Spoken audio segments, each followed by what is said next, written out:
Magandang araw! Ngayon, tatanim tayo ng gulay. Ang itatanim natin ngayon ay okra. Kumakain ba kayo ng okra? Sige, simulan na natin. Una natin gawin ay lalagay tayo ng lupa sa paso.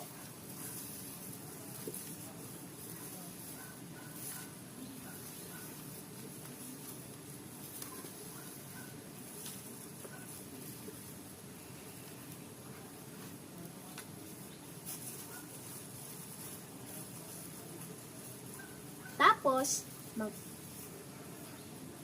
lumagay kayo ng butas sa lupa. Pagkatapos lumagay ng butas, ilagay natin ang okra sa loob ng butas.